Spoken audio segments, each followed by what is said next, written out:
Ready? Okay. All right. Our speaker is Cecelia Tucker. She's Director of Community Relations at ODU. And she was recently selected for a member of the National Urban League's Quarter Century Club. Ms. Tucker was one of the founding members of the Urban League of Hampton Roads Incorporated and served on the first financing committee, which secured $40,000 to begin operations in 1977.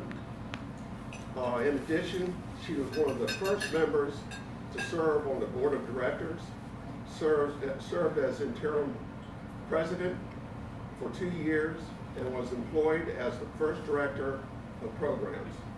She received a local organization's first Legacy Award and has served on the Martin Luther King Jr. and Whitney M. Young planning committees for the past 23 years. She served as a liaison between the League and ODU. So, with no further ado, here's our famous Cecelia Tucker.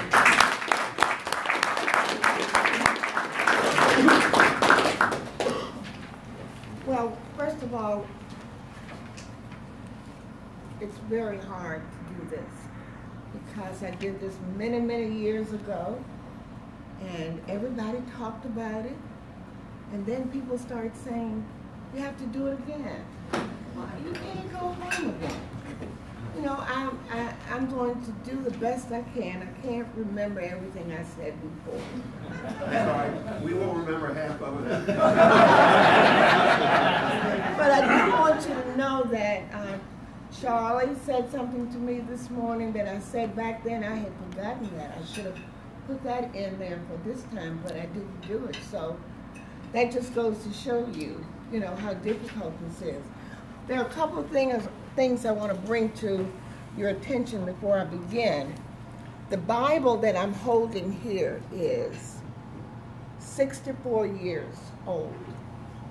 I got this Bible when I was 13 years old. And I want you to know, yeah, you can add. The reason that I brought this, and I'm not sure if I did this before, but Martin Luther King signed my Bible. And so I brought it so that you could see it. It needs to be rebound, and I'm going to do that. Took it down and talked to a gentleman about doing that, and he said, you know, it'll be such and such an amount. That didn't bother me. But then people said, don't leave that Bible down there, girl. So I just haven't taken it back. The other thing I want to bring to your attention, I don't think you did bring it last time because we would have remembered that. You didn't bring it though. I didn't bring it the last time. She talked about it, but she didn't have it really. And here is something that has been in my family for a long time. And you will have to excuse me for being emotional. But this is where I was back in the day. This sign determined where I was to go. The water fountain you were to go to. And my father used to always say, before we left home, get your water here because we don't drink colored water. We don't go to colored toilets. And that's the way it was for me. That was my life. And Charlie is going to pass out some things for you. And we're going to read that so that I can make sure you know where I was and what was going on in my life back in the day. It was in the day of Jim Crow. Some of you know what that is, or what that was. But I want to make sure you really know what that was. Get out of my way. Jim Crow was the name of the racial caste system, which operated primarily, but not exclusively, in southern and border states between 1877 and the mid-1960s. Jim Crow was more than a series of rigid anti-black laws. It was a way of life. Under Jim Crow, African Americans were relegated to the status of second-class citizens. Jim Crow represented the legitimization of anti-black racism. Now, I want you to hear this. Many Christian ministers and theologians taught that whites were the chosen people. Blacks were cursed to be servants, and God supported racial segregation. Isn't that amazing? Let's just skip down to the last, to the second paragraph. The Jim Crow system was undergirded by the following beliefs or rationalizations. Whites were superior to blacks in all important ways, including but not limited to intelligence, morality, and civilized behavior. Sexual relations between blacks and whites would produce a mongrel race which would destroy America. Treating blacks as equals would encourage interracial sexual unions. Any activity which suggested social equality encouraged interracial sexual relations. If necessary, violence must be used to keep blacks at the bottom of the racial hierarchy. I'm not going to read the next paragraph. I'll let you read that at home or elsewhere. But let me begin by saying that that's the backdrop of my life as I began back in the day. I was born in Martinsville, Virginia, a small town in western Virginia. My parents were both educated.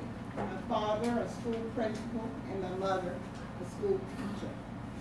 We lived there until I was in 3rd grade, and then we moved to Mecklenburg County, which some of you probably know. My father became principal of a public school for blacks.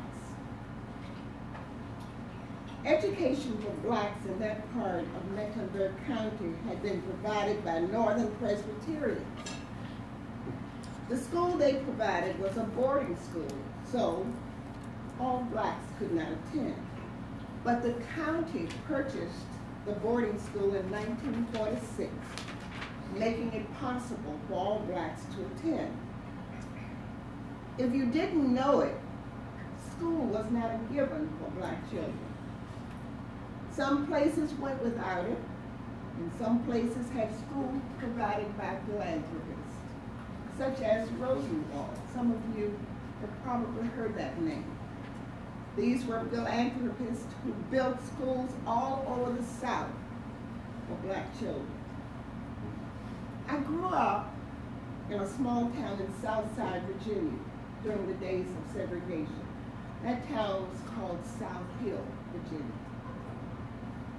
I had many advantages for the time, but the most important, I do believe, was loving parents who shielded my brother and sister and me from much degradation.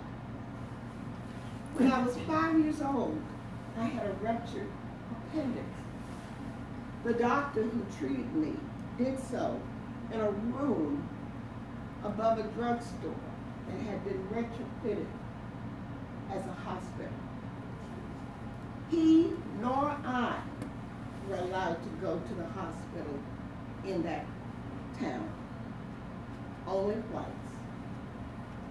We could not be shielded from racial epithets that would be hurled at us as we walked around town or walked to town from home.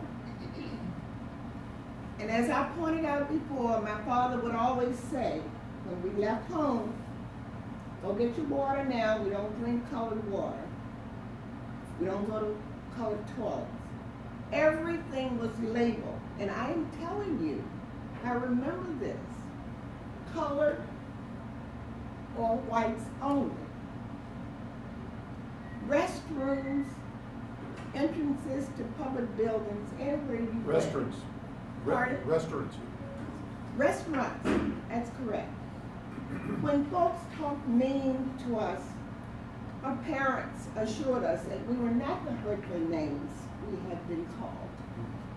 The teachers and community assured us that we were just as smart as the next person, and that we could become anything that we wanted.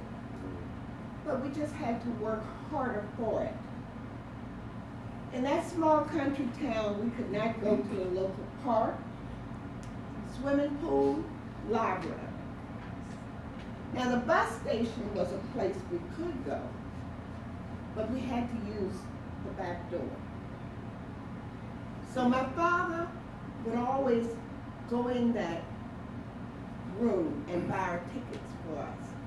I would go from South Hill to Richmond when I was going to college, and so this is how I got there by bus most of the time. But he wouldn't allow us to go and sit in that little dirty room. It was like a closet. He would go buy the ticket, and then we would sit in the car and wait for the bus until it arrived.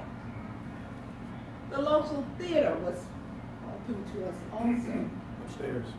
However, we had to climb a fire escape on the outside of the building in order to sit in the balcony and watch the movie. We couldn't walk into the main door. I want you to know that my father stopped that. He said, you don't need to go up there to that 7th heaven. Of course, all of our friends were going to see a movie. We had to stop going. The only place we could go to a movie was in Richmond, where a theater was owned by a black person. And I will have to say that later, my brother and some others were responsible for changing that policy, such that blacks could then enter the front door. In our town, my father was highly respected. The very interesting thing of note was the head of the Ku Klux Klan owned the grocery store where my parents shopped. While he was always respectful to my parents when they were in the store, he never knew that we knew who he was at night. I hope most of you know what the Ku Klux Klan stood for in that day and time. And the largest cross ever burned in the state of Virginia was burned less than a mile from my home. My father was principal of the high school for blacks in Mecklenburg County. There were two, one in the east and one in the west.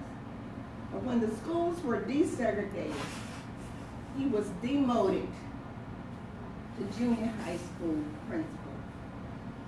And his counterpart, who had less experience and less education, became the principal of the local high school. Now, my father vowed that he would never take that job. But guess what? He did. He had 3 children to educate. And sometimes you just have to swallow pride.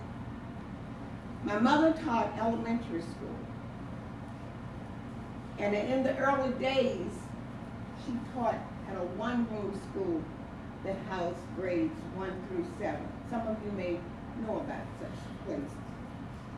I remember my father accompanying her on winter mornings to make a fire in that pot-bellied stove that was used for heat at her school. And the supplies and help that they got from the school board for their students was pathetic. School board didn't really care about black children being educated. Only the parents and the teachers cared. I finished high school at the top of my class and went to Virginia Union University in Richmond, which is an HBCU. And you've heard that term before. That means historically black college and university. These schools were founded because blacks were not allowed to go to the other schools. Today, people question why these schools exist.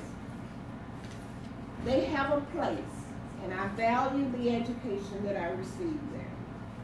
I dare say I would have had the same opportunities for leadership in other schools as I did at that time there. Virginia Union qualified me in biology such that I was accepted at the University of Michigan when I, when I applied for graduate school. More about that later. Excuse me. My mother had 9 siblings. All but 2 had some college education. Most of them were school teachers. And how about that in that day and time? My father had 2 siblings, and one of them had 4 years of college. Of course, like me, they all went to HBCUs.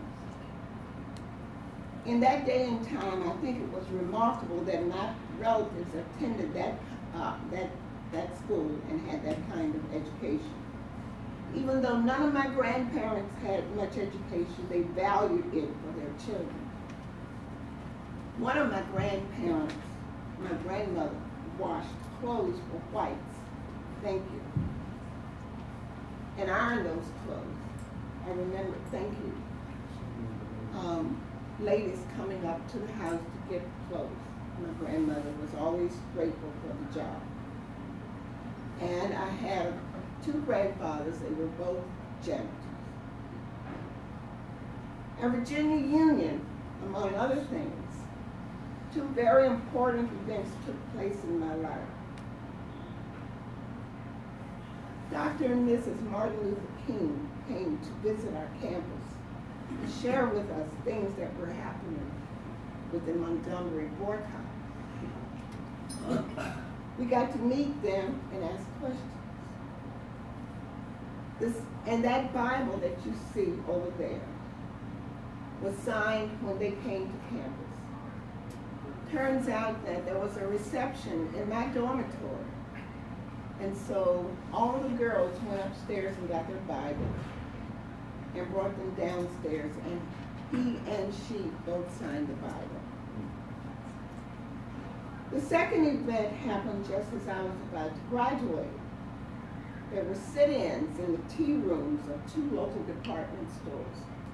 You probably are familiar with Miller Rhodes and Paul Heinz, those were stores.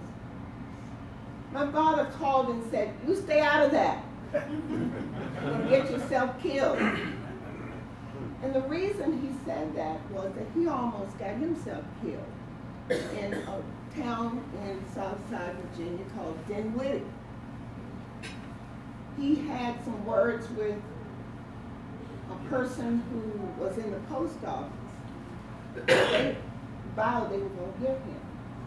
And the way I found that out, he never told us the story, but I was sitting in a courtroom when they were having arguments about the Brown versus Board of Education.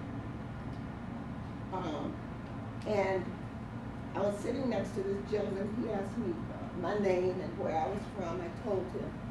So he said, "Do you know an Emmett Talifero?" And I said, "That's my daddy."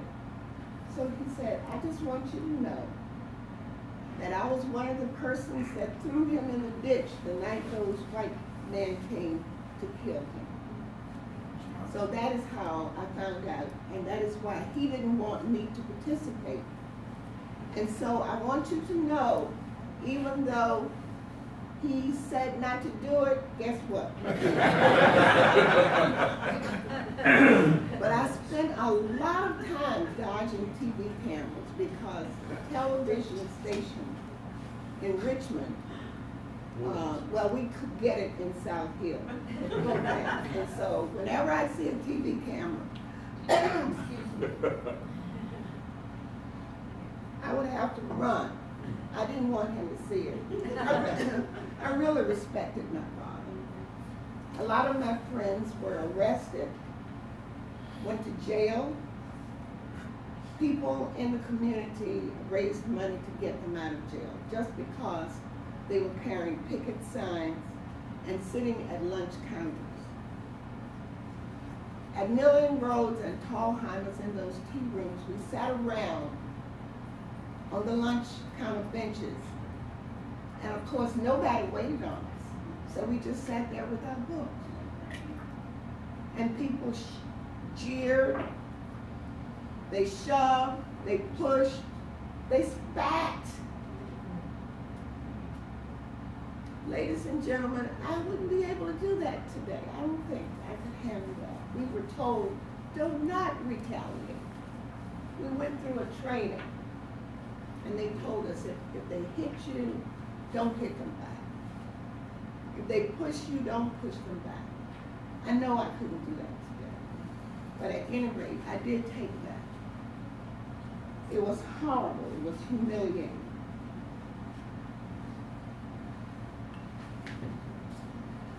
I left Virginia Union and came to Norfolk to teach.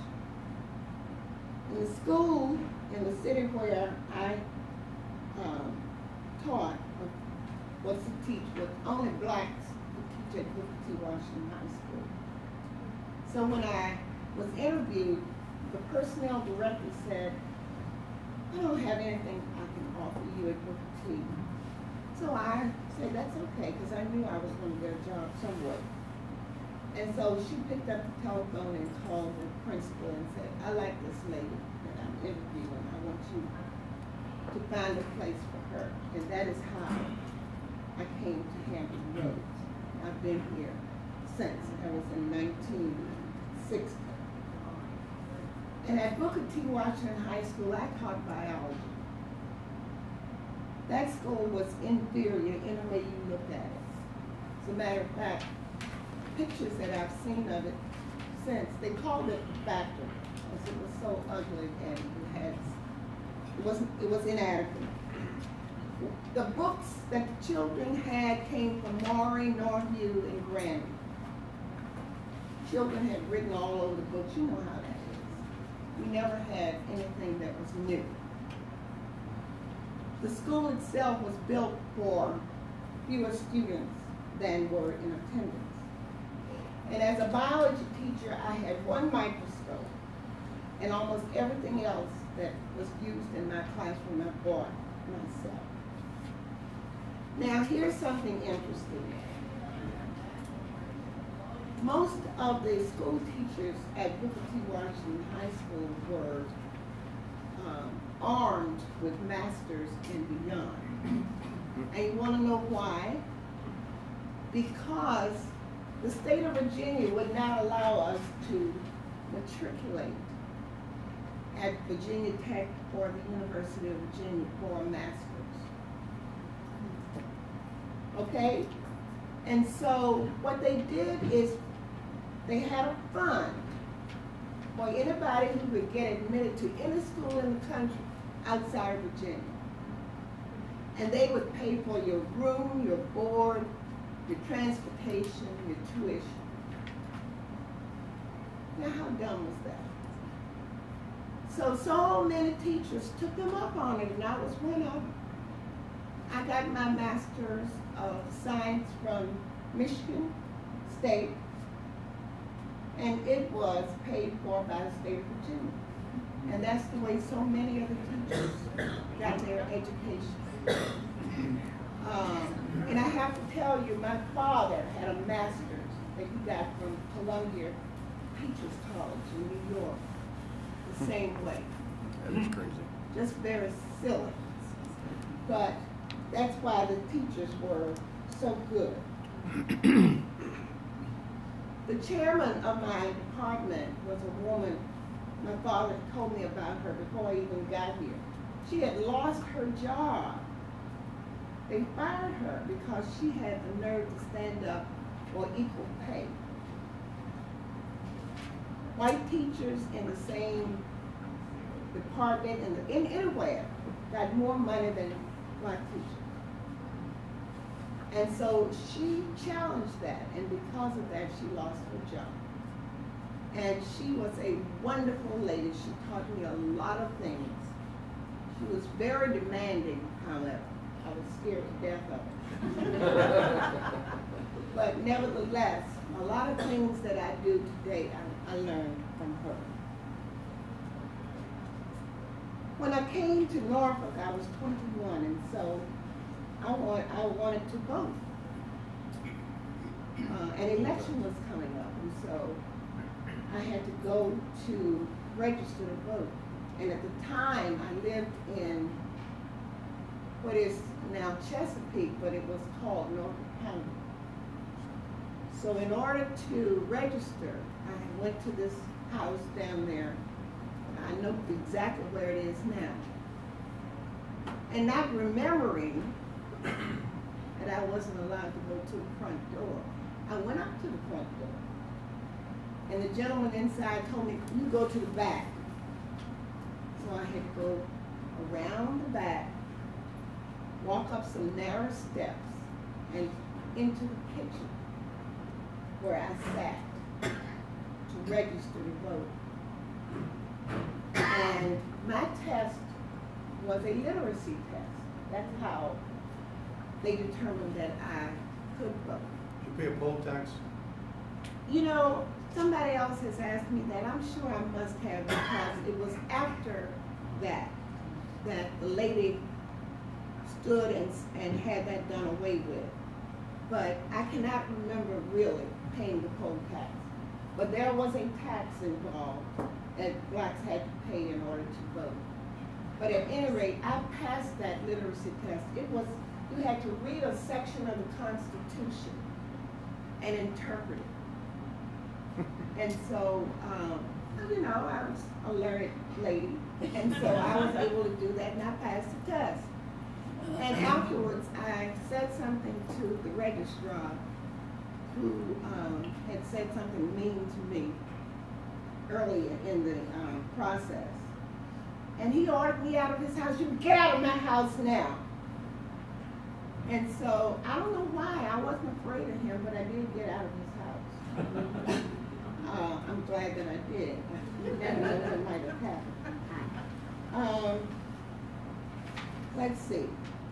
Another thing I would like to bring to your attention that you probably don't know about is that whenever we were in a department store, for example, Smith & Welton, Rice's department store, the minute you walked in there, somebody was on your tail. They followed you around the entire time, assuming that you were going to steal something. When I first came, I didn't have any credit. Came to Norfolk, and so somebody said, well, why don't you go and apply for a credit card, a charge card is what it was. So I did, and it came. And I was all excited. I went on down there, picked out what I wanted, and gave the lady my charge card. She looked at it and disappeared into the back. And so the manager comes out from the back. Where'd you get this card? I said, I applied for it and they sent it to me through the mail. Well, it turns out my maiden name is Taliaferro, Taliaferro.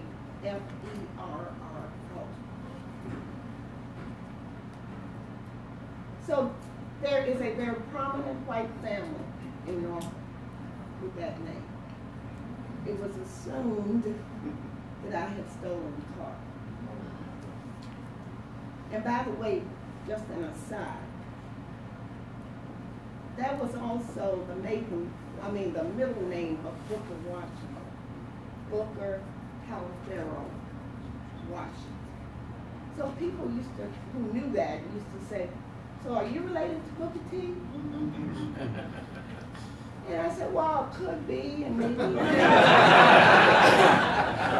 here's what I want you to know, and just remember this. We have slave names. We have the names of our masters. So we could have lived in the same community, same last name, different mamas, same dad, the white master. we took his name. So I don't know whether I was related to Booker Washington or not. But the other interesting tidbit about that name is that when I first came to work at Old Dominion, President Cook asked me, so what is the T in your name? And I told him Calipero. So he said, isn't that also pronounced Tolliver? And I thought, my God, he is smart. He knows this because who told me that this morning? You did, Dave. That name is also pronounced Tolliver, even though it's spelled the same thing, same way. So his daughter was a student at William and Mary, and there is a dormitory over there called Tolliver Hall. You ready for me to quit? Cece, tell them that the school closed in the mid-60s because it wouldn't segregate. Let her finish. Okay, let me just say a few more things. I was a part of the March on Washington. I went there. I saw Martin Luther King again. I heard all of the speeches, especially the I Have a Dream speech.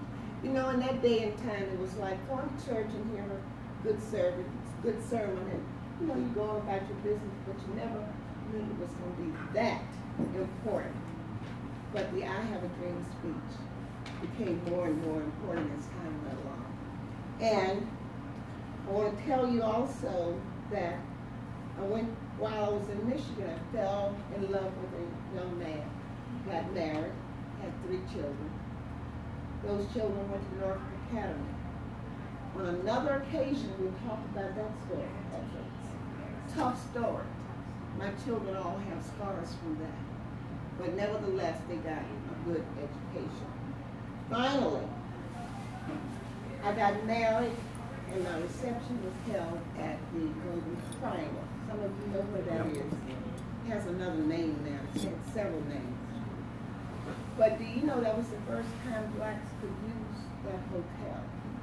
But we had our wedding reception there. And people actually crashed the reception because they wanted to get inside of that hotel. We couldn't use the hotels and restaurants, et cetera, et cetera. So anyway, one other thing, a black police officer told my husband and me when we got married. We had an integrated wedding party. And so he said, never let that white lady and a black man ride in the same car. Just make sure that that doesn't happen. This was in 1965. And the unfortunate thing is that we made sure that didn't happen, but the white lady was married to the best man who was black. And she couldn't even ride in the same car with her husband. That's just a thumbnail sketch of my life back in the day. And I just want you to know that all that we went through, I don't hold any grudge. I really don't. I just attribute it to ignorance. People were ignorant then and even now. And I think about something that, what's her name? Can't even think of her name now. She said, when someone shows you who they are, Maya Angelou, thank you. When someone shows you who they are, believe them. So when people mistreat you, just know who they are and be grateful that God has allowed you to find out who they are. Thank you for.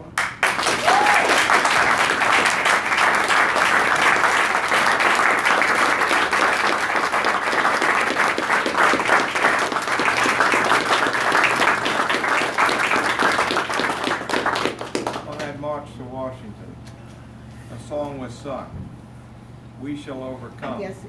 Speaking for myself, I hope I can overcome all of the hurt that I, who has a different pigment, have brought upon you with a different dignity.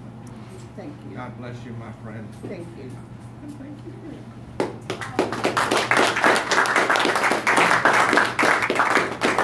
Yeah, you gotta pick my numbers. She does it, Oh.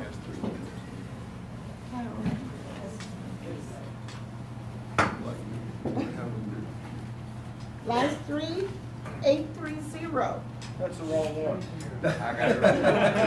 Oh, okay. Congratulations. Thank you.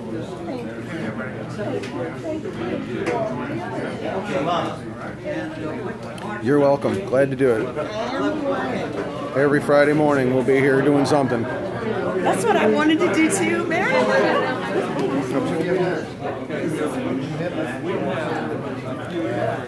All right, folks, we're done for the day. See you next Friday. And I want to get her in the Bible.